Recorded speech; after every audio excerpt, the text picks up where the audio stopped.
It's recap time. 3, 2.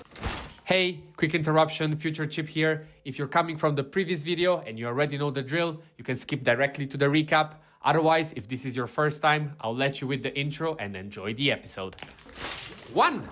Hello everybody and welcome to the Shower Podcast, the podcast where I'm in my shower and you do you.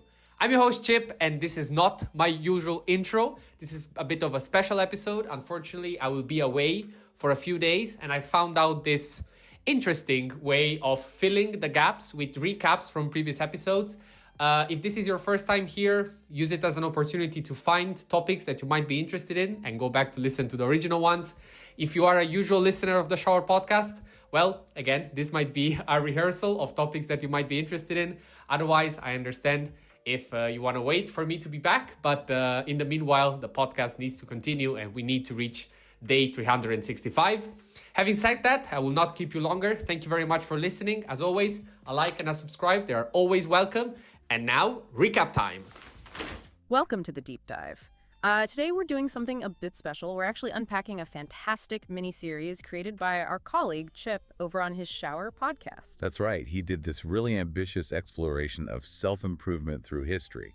5 episodes. Quite the journey. Exactly. So we thought we'd summarize those deep dives for you, give you the key takeaways, the main ideas. And look, if anything we talk about really grabs you, you should definitely check out Chip's original Shower Podcast episodes. He goes way deeper, obviously. Absolutely. Consider this the highlight reel. It's a fascinating look at personal growth across different times, all through Chip's very engaging lens. And we have to mention his recording spots. He was like temporarily in Thailand for a couple, back in the shower, even one from an airport, I think. Adds a certain charm. It really does. Classic Chip. Okay, so let's dive into the first one, episode 157 of the Shower Podcast, called I Just Want to Live. This is one he recorded from Thailand. Ah, yes, the early 20th century. A really intense period, right? Massive global changes, trauma, war, economic turmoil. Totally. And Chip really digs into how this backdrop shaped the beginnings of modern psychology and self-help. People started asking these really fundamental questions about their inner lives. Yeah, like why do I do the things I do? Or why do I feel this way?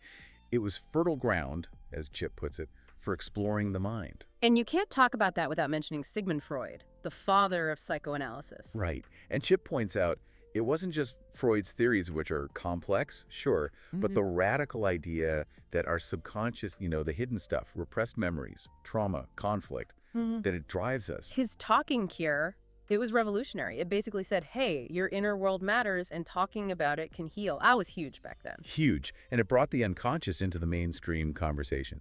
Then you have Carl Jung, who started with Freud but went, well, a bit more spiritual, maybe? Yeah, he took the unconscious idea and ran with it. Concepts like the shadow self, archetypes, individuation, becoming your whole authentic self.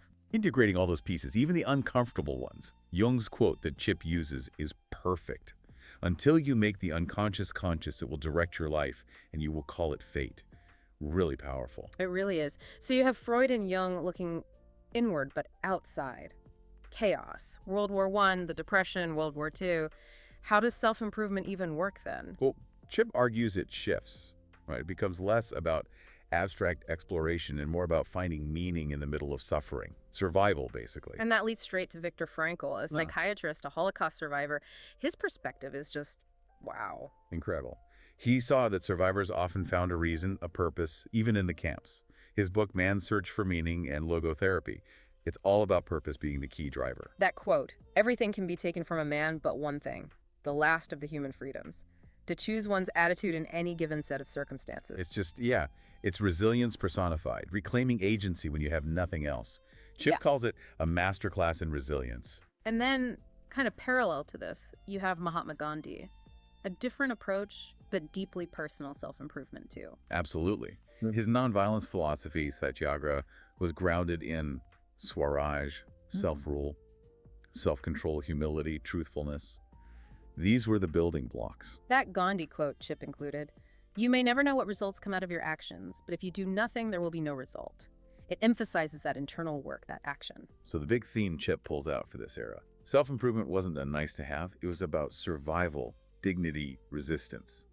finding choice when everything felt out of control. It's amazing how that foundation, forged in trauma, sort of paved the way for what came next, which was quite different. That takes us to Chip's next episode, #158, Nobody Can Stop Me Now, the Human Potential Movement, also recorded from Thailand, I believe. Right, post-World War II, the 50s, 60s, 70s, the focus shifts, doesn't it? From survival to fulfillment, identity, becoming your fullest self. Exactly. And Abraham Maslow is key here. We all know the hierarchy of needs, but he really pushed this idea of self-actualization.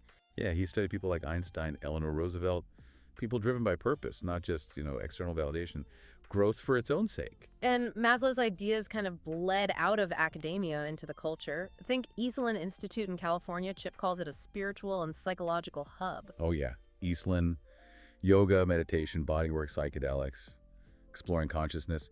Chip notes it could get weird to wild, maybe not always scientific. Yeah. But the core idea was powerful. We have this vast, untapped potential inside us. Definitely. Yeah. And then there's Carl Rogers, client-centered therapy. His big idea, pretty radical at the time, was that you are the expert on yourself. And acceptance is the key to change, that quote. The curious paradox is that when I accept myself just as I am, then I can change. It turns striving on its head, doesn't it? It really does. It's about acceptance, not forcing. And this era also saw this incredible link between inner work and social change. Right, the civil rights movement, feminism, LGBTQ plus liberation. Chip connects it all to self-respect, finding your voice, demanding your truth matters. Figures like MLK, Malcolm X, Betty Friedan. And bell hooks, linking personal healing to collective liberation. That, quote, rarely, if ever, are any of us healed in isolation. Healing is an act of communion. So important. Yeah. Community. We also see Eastern spirituality really making inroads in the West then. Mindfulness, non-attachment. Through people like Ram Dass, Be Here Now, Alan Watts, Thich Nhat Hanh, growth became less just cognitive, more embodied, holistic. So this whole human potential movement, despite maybe some pitfalls later, like narcissism concerns or accessibility issues, it gave us permission to ask, is there more than just achieving? Yeah, it's about wholeness, not perfection. Yeah. Looking inward, even the uncomfortable stuff, huge legacy. Okay, so that sets the stage for the next big shift. Chip covers this in episode #159, Money, Money, Money, and this is the one he recorded in an airport. You can kind of hear it in the background. Perfect setting, really, for the era he's talking about. The 80s through the 2010 summons. The age of productivity as identity. Oh, yeah. Self-improvement goes mainstream, gets super commercialized. It's all about success, efficiency, climbing the ladder in that changing economy. And Stephen Covey's 7 Habits is massive here. Chip notes how Covey mixed timeless principles with, practical, actionable steps. Character building as a system. That quote, sow a thought, reap an action. Sow an action, reap a habit. Sow a habit, reap a character. It's very structured. Very. Then you've got Tony Robbins. Larger-than-life figure, right? High-energy seminars, NLP. Neurolinguistic programming, yeah. Reprogramming your thoughts for immediate results. His message, change your state, change your life, awaken the giant within. Empowering stuff, telling you the power's already inside you. Definitely about taking control, which leads to all those productivity systems. David Allen's Getting Things Done, GTD. GTD. Life-changing for some. Your brain is for thinking, not remembering. Write it all down, break it into next actions, control the chaos. Brilliant for managing overwhelm. But that drive for control easily slid into hustle culture. Late 90s, early 2000s. Think and grow rich. Rich dad, poor dad. Crush it. Your worth basically equals your output. You are what you produce. No. The 5 a.m. club, no excuses, just grind. But as Chip points out, cracks started appearing. What about spontaneity? What about the parts of you that don't fit on a to-do list? Self-improvement as performance. Right. It gets exhausting. Exactly. And then comes Brene Brown in the early 2010s, a total counterpoint. Vulnerability, shame. Not about being tougher, but about owning your story. That idea that you can't numb the hard feelings without numbing the good ones, it directly challenged that whole performance mindset. Hugely influential. And around the same time, more talk about burnout, anxiety, mental health. People like Cal Newport pushing back against constant connectivity, arguing for depth. Right, focused work over constant shallow interaction. So this whole era Chip explores, it's this tension, isn't it?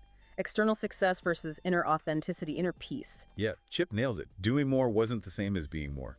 How do you grow without losing yourself in the process? That's the challenge. Which brings us almost up to date. Chip's next deep dive, episode #160, it was all for nothing. And for this one, he was finally back in his shower.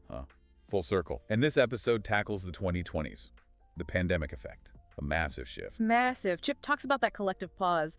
2020 hits, and suddenly hustle culture just stops. Productivity metrics, irrelevant. Nobody was waking up at 5 a.m. to crush it, as Chip says.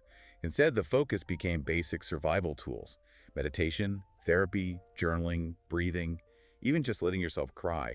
These became the wins. Concepts like emotional bandwidth, collective trauma, they went mainstream. Self-help wasn't aspirational anymore. It felt existential. And the mental health conversation just exploded. Public figures talking openly about anxiety, depression, Simone Biles, Billie Eilish, normalizing it.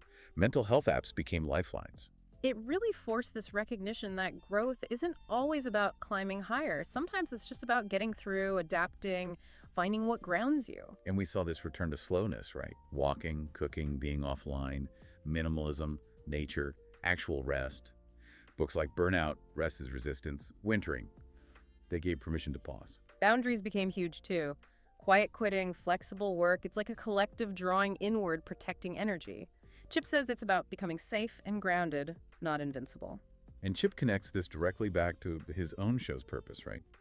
The Shower Podcast, aiming to make you feel vulnerable but supported. Not alone. It's okay not to have answers. Yeah, and Brene Brown's work on vulnerability felt incredibly relevant again. Vulnerability as the path to real strength. Plus, a big realization about community. Individual growth alone isn't enough. The loneliness epidemic really highlighted that need for belonging. So the theme Chip pulls out for the 2020s is this shift towards deeper, more authentic, community-focused growth, healing, enduring, adapting, reconnecting, not just achieving. Which leads perfectly into Chip's final episode in the series, hashtag 161, what's next? Looking ahead. Back in the shower for this one too. Yeah, wrapping it up. He starts by saying we're kind of at a crossroads now, 2025-ish. Self-improvement is everywhere, but are we actually getting better? Or just better at performing self-improvement?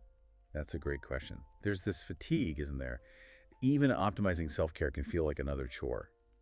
So Chip suggests the next step isn't necessarily more, but maybe returning to the body, to basic needs, relationships, breath, time, the parts of us that just want to be. Yeah, less striving, more allowing. And his key word here is integration. Right. Moving beyond just consuming endless self-help content. Been there. Yeah.